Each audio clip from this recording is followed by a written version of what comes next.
Good morning mga karilis, mga kalods. So yung topic natin ngayon is bakit ba hindi pa tayo ma-invite sa Hudson Reels? So maraming dahilan po ito kung bakit hindi tayo ma-invite. So dahil sa may kulang siguro tayo ng requirement ni Facebook. So number one po is requirement ni Facebook is create high quality original reels. So dapat yung content natin is kita mismo ang gumagawa. So original po dapat. Number 2 is be over 18. So 18 years old above po pwede maka-ads on reels. Bawal po yung below 18 years old.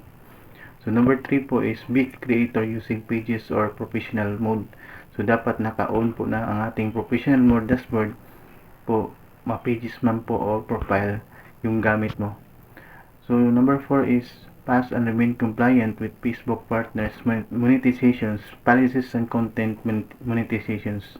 So dapat naka-follow po tayo sa mga rules and community guidelines ni Meta at wala po tayong mga restrictions or mga violations. So number 5 po is you must be invited the program or have already onboarded to in-stream ads. So dapat si Facebook mismo or si Meta ang invited sa iyo, mag-notify yun sa iyong account. So para ma-register ka sa Ads on Reels. So yan po lahat yung requirements ni Meta. Kung select lang natin yun kung ano bang kulang sa atin.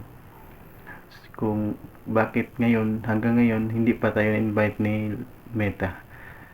So, maraming salamat po sa lahat ng mga new followers at sa lahat ng mga content creator na nag-follow sa akin. Maraming salamat po.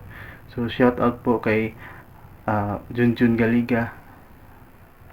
So, yakapin po natin sila kasi sila po yung always gumagabay sa ating mga reels.